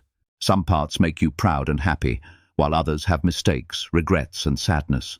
The problem starts when you let the weight of what already happened control how you live now. Many people stay stuck in guilt, shame, or anger, thinking about old memories as if replaying them will change anything. The truth is, you can't change what happened before. But you can change how you think about it. If you want to be truly free and happy, you need to accept your past completely and let yourself move on. Accepting it doesn't mean you agree with it. It doesn't mean you have to like what happened or pretend it didn't cause pain. It means you understand that it already occurred. It can't be undone, and it shouldn't control your life now. As long as you keep fighting your past, you'll be stuck in a fight you can't win. But when you accept it, you regain control. You tell yourself, that part of my life is over, and I won't stay trapped in it. This way of thinking lets you focus on today and tomorrow instead of being held back by yesterday. The first thing you need to do to accept your past is be honest with yourself. Many people don't want to face their past directly. They hide painful things with distractions, or they change the story in their head to avoid blame. But running away from things only makes the pain last longer. You have to be ready to look at what really happened, both the things you had power over and the things you didn't. If you messed up, tell yourself the truth about it. If others caused you pain, understand that you hurt. Getting better starts with seeing things clearly. You can't let go of something if you won't even look at it. After you're honest with yourself about what happened, you need to learn to forgive yourself. This is really hard for most people. They keep blaming themselves for things they did wrong, even long after it's over. They keep thinking about the choices they wish they had made, the chances they missed, or the hurt they caused. But holding on to that blame forever doesn't help. It just makes you weaker. You can't change who you were back then, but you can decide who you want to be now. Forgiving yourself isn't making excuses. It's saying that you won't let one part of your life story control the whole thing. Forgiveness also counts for other people. Some people feel stuck because they are angry at someone who hurt them. They hope for an apology that might not happen. They think they can't move forward until things are made right, but that keeps them connected to the person they want to get away from. Forgiving doesn't mean you forget what happened or that you're okay with it happening again. It means you're cutting the tie that keeps you in pain. You forgive so you can be free, not so the other person gets off the hook. Another thing about accepting what happened is learning from your past. Every mistake, every failure, every letdown has something to tell you. If you don't pay attention, you miss a chance to grow. But if you look closely, you can find wisdom that can help you in the future. You can ask yourself, what did I learn from this about myself, about other people, about life? Maybe it taught you that being disciplined is important, or that you need to make better choices in relationships, or that it's important to be strong and bounce back. No matter what you learn, taking it to heart changes your past from something heavy into something helpful. You also need to stop thinking of yourself as your worst times. Too many people say, I am my letdown. I am my hurt. I am my sorry. That idea keeps them stuck. The real thing is, you are bigger than what happened. You are bigger than your slip-ups. You are all the steps you've taken, even the ones you're taking now. When you take your past as it is, you pull yourself away from it. You get that it formed you but doesn't say who you are. That pulling away lets you make a new story. It's also key to see that the past can't hurt you unless you let it. The things that happened are over. What's left is the memory and what you make of it. If you call your past proof that you are weak or not worthy, it will keep harming you. If you call it a group of times that made you smarter, it will make you stronger. The meaning is your job. Acceptance means picking a way to think about things that helps you keep going instead of feeling stuck and ashamed. A helpful thing to do is write down the stuff from your past that still bothers you. Get it out of your head and onto paper. Then, next to each thing, write down what you learned from it and how you'll do things differently because of it. This turns hurt into learning. It changes your focus from "why did this happen to me" to "how can this help me get better?" That change is what lets you move on with strength. Another thing you can do is make new memories. A lot of people stay stuck in the past because they don't make enough new good times to take the place of the old ones. If you messed up a long time ago, make up for it now by doing things that make you feel good about yourself. If you were hurt by people you were close to, find new people who are better for you. Every new thing you do adds a layer that makes the old hurts feel less bad.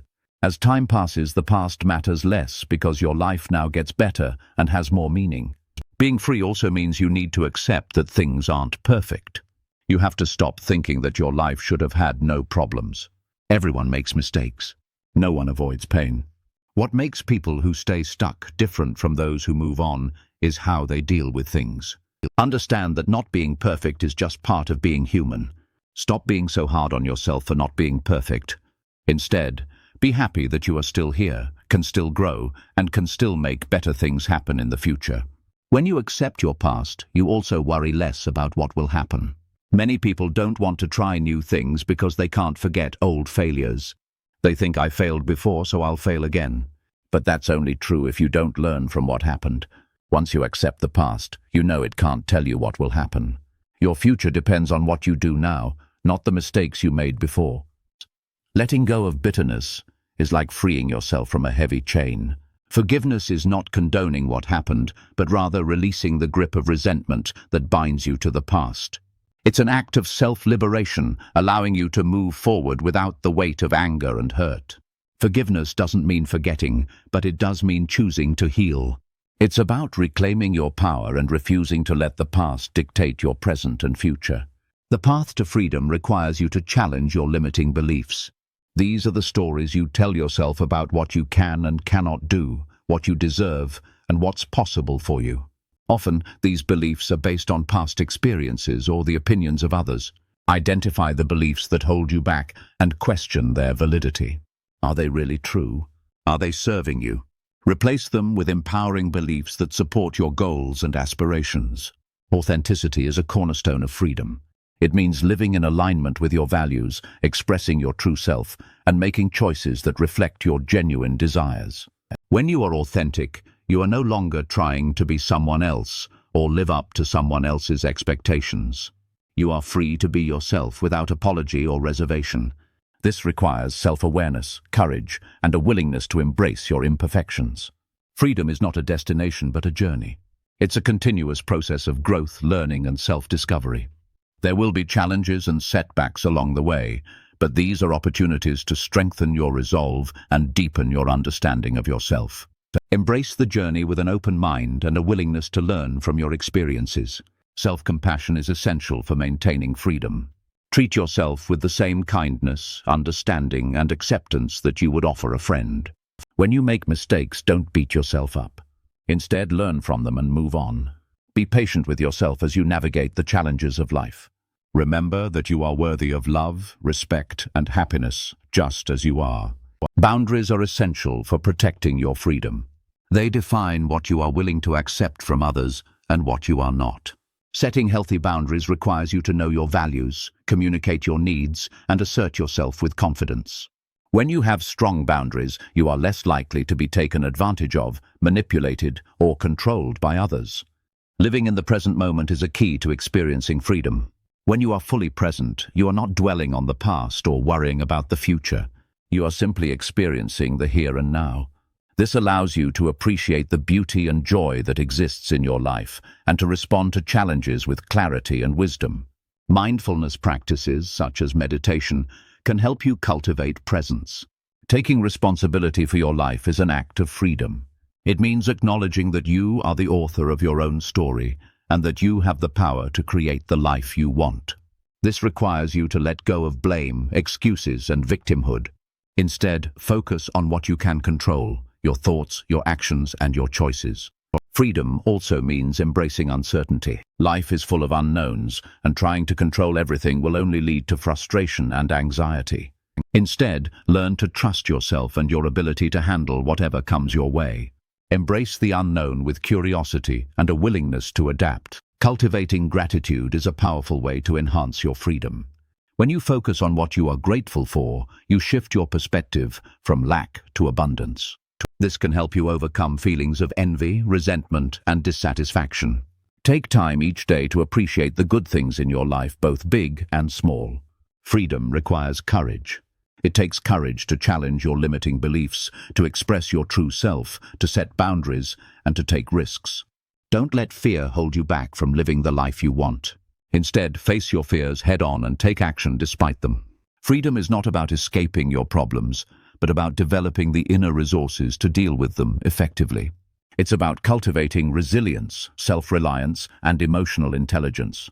These qualities will empower you to navigate the challenges of life with grace and strength. Remember that freedom is a birthright. You are inherently worthy of living a life of joy, purpose, and fulfillment. Don't let anyone or anything take that away from you. Claim your freedom and live it fully. To let go of bitterness is like setting yourself free from a big, heavy chain. Forgiving doesn't mean you agree with what happened, but it means you're letting go of the anger that keeps you stuck in the past. It's like freeing yourself so you can move on without being weighed down by anger and sadness. Forgiving doesn't mean forgetting, but it means you're choosing to get better. It's about taking back your power and not letting the past control your life now and in the future. To be free, you need to question the things you believe that hold you back. These are the stories you tell yourself about what you can and can't do, what you deserve, and what's possible for you. Often these beliefs come from things that happened in the past or what other people think. Find the beliefs that are stopping you and ask if they're really true. Are they helping you? Change them to beliefs that make you stronger and help you reach your goals. Being yourself is a key part of being free. It means living in a way that matches what you believe is important, showing who you really are, and making choices that show what you really want. When you're being yourself, you're not trying to be someone else or do what others expect. You're free to be you, without saying sorry or holding back. This means you need to know yourself well, be brave, and be okay with not being perfect. Freedom isn't a place you get to, but a journey. It's always about growing, learning, and finding out more about yourself. There will be hard times and things that set you back, but these are chances to become stronger and understand yourself better. Enjoy the journey, be open to new things, and be willing to learn from what happens to you. Being kind to yourself is important for staying free. Treat yourself with the same kindness, understanding, and acceptance you would give a friend. When you make mistakes, don't be too hard on yourself. Instead, learn from them and move on. Be patient with yourself as you go through life. Remember that you deserve love, respect, and happiness, just as you are. Setting limits is important for protecting your freedom. Limits show what you will and won't accept from others. To set good limits, you need to know what you believe is important, tell others what you need, and stand up for yourself with confidence. When you have strong limits, others are less likely to take advantage of you, trick you, or control you. Living in the moment is key to feeling free. When you're fully in the moment, you're not thinking about the past or worrying about the future. You're just experiencing what's happening right now. This lets you see the beauty and joy in your life and deal with problems clearly and wisely. Practices like meditation can help you be more present. Taking responsibility for your life is an act of freedom. It means knowing that you are in charge of your own life and that you can create the life you want. This means you need to stop blaming others, making excuses, and feeling like a victim. Instead, focus on what you can control, your thoughts, actions, and choices. Freedom also means accepting that you can't know everything. Life is full of surprises, and trying to control everything will only make you stressed and worried. Instead, learn to trust yourself and know that you can handle anything that comes your way. Be curious about the unknown and be ready to change. Being grateful is a great way to feel more free. When you focus on what you're thankful for, you start to see that you have a lot. This can help you stop feeling jealous, angry, and unhappy. Take time each day to be thankful for the good things in your life, big and small. Freedom takes courage. It takes courage to question what you believe, show who you really are, set limits, and take chances. Don't let fear stop you from living the life you want. Instead, face your fears and take action even when you're scared. Freedom isn't about avoiding problems, but about learning how to deal with them well. It's about building strength, being able to rely on yourself, and understanding your emotions. These things will help you get through life's challenges. Knowing this lets you try again without being held back by old worries. When you accept things, your relationships get better too. If you have pain that hasn't healed, you might take it out on others. You might not trust people, get too upset easily, or keep people at a distance. But when you accept what happened, you stop letting the past hurt the present. You deal with people in a calm way instead of bringing old problems into the situation. This makes your relationships better and trust more real. Most of all, accepting things brings you peace. Thinking about old memories over and over makes you stressed and unable to relax. You feel stuck between what you wanted to happen and what really happened. Accepting things stops that cycle. It lets you be at peace with the truth. The past is over and you can live in the present. No one else can give you that peace. It comes from your own choice to stop fighting a fight that's already over. If you want to be truly free, you have to let yourself move on. No one else can do that for you. Others can cheer you on, but it's really up to you to decide that your past won't run your life anymore. When you decide that, life gets easier every day. You learn from your mistakes instead of feeling bad about them. You feel strong instead of wishing things were different. You feel free instead of stuck. Your past helped make you who you are, but it doesn't control you. You don't have to stay stuck there unless you want to. Freedom starts when you accept what happened, forgive people if you need to, learn what you can, and move on with a new attitude.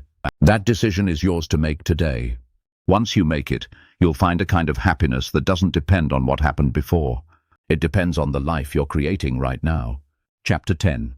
Try to get a little better every day and create your own happiness. Happiness doesn't just happen. It's not a surprise that shows up one day. You have to build it, shape it, and create it with the way you live your life. Most people think happiness comes from things outside themselves. They wait for things to get better, for people to notice them, or for someone to make them happy. But happiness isn't something someone gives you.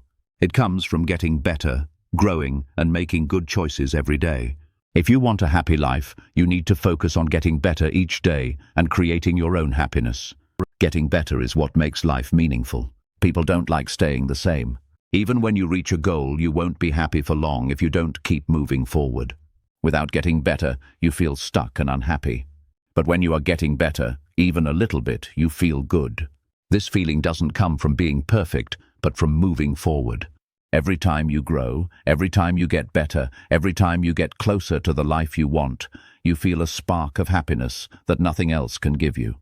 Getting better a little bit each day is powerful because it adds up. Doing a little bit each day might not seem like a big deal. Reading a few pages, saving a bit of money, working out for 20 minutes, or learning something new on your own might not feel like it changes your life. But if you do these things regularly, they add up and can really change you. The person who works on making progress every day will look back after some months or years and see that their life is completely different from what it used to be. The person who waits to be happy without making any progress will look back and wonder why things haven't changed. It's not about luck, it's about doing something every day. If you want to be happy, you need to plan for it. You need to think about what habits, routines, and choices will help you create the life you want. Happiness doesn't just happen. It's something you create when you decide how you want to spend your time. If you plan your days to include growth, rest, connection with others, and doing things that matter to you, you will feel good about your life. If you let your days be filled with things that distract you, things you have to do, and too much noise, you will feel tired and empty. To be happy, you need to be disciplined. This means agreeing to do what's important and refusing to do what's not. To make progress every day, you should focus on trying hard instead of just looking at the results. Many people quit because they don't quickly see things getting better. They work out for a week but don't see any changes. They spend a month on a project but don't get any prizes. They begin to learn something new but stop because it feels difficult. But happiness doesn't come from getting quick results. It comes from knowing you're moving ahead, even if it's at a slow pace. When you teach yourself to appreciate hard work each day, you become stronger. You stop feeling bad when things take time because you know that every little bit of effort helps you in the future. Another important thing is to keep track of your progress. You can't feel like you're getting better if you don't measure it.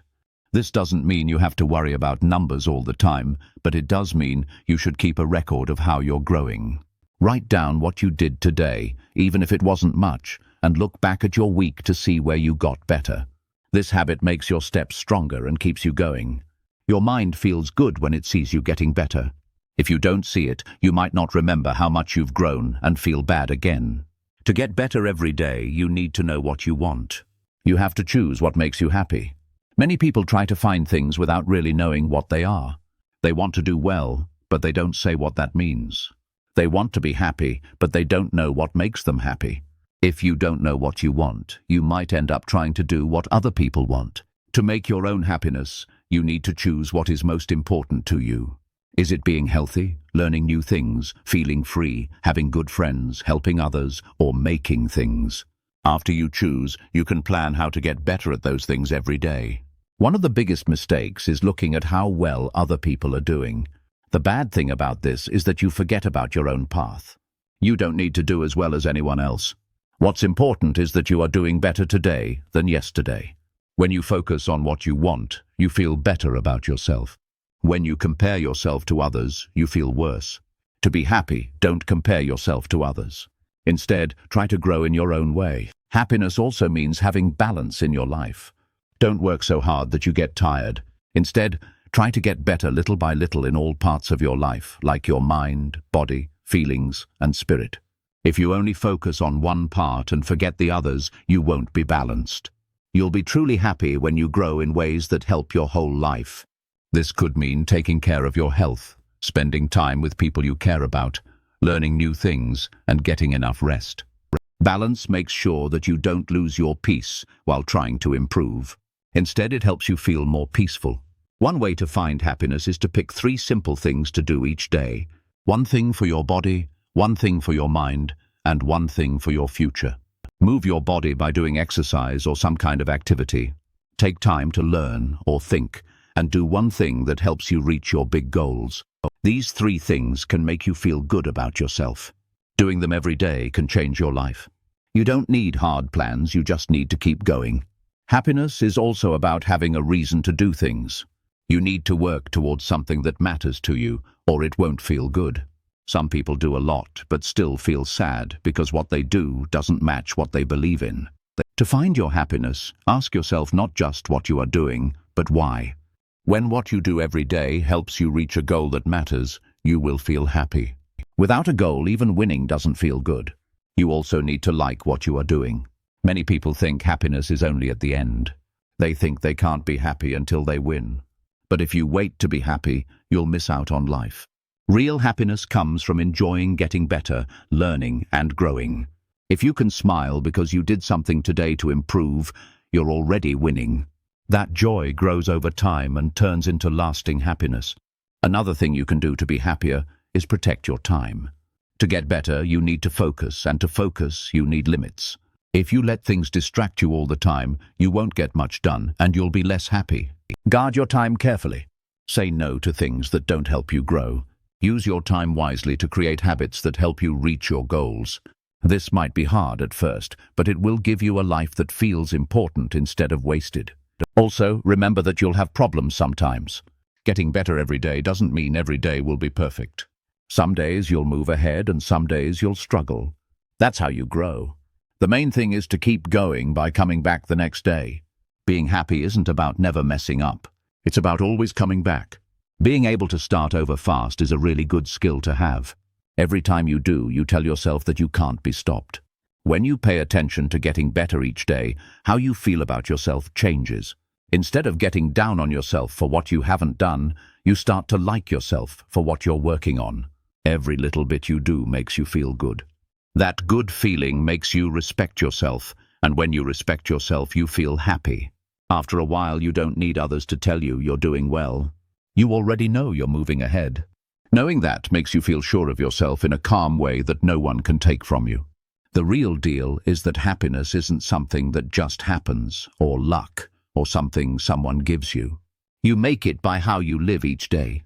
If you want to feel good about yourself, try to get better a little bit every day. If you want to feel calm, make a daily plan that fits what you think is important. If you want to feel free, build habits that help you reach your aims. This plan is always changing. It never stops. That's great, because you can always feel happier by changing how you live. So don't wait. Don't just hope happiness will come. Start today by asking yourself, what can I do now, even if it's small, to move ahead? Then do it. Finish it. Let yourself feel good about it, and do it again tomorrow and the next day. One day you'll see that by working on moving forward each day, you not only reached goals, you made a happy life yourself. Thank you. Thank you. Thank you.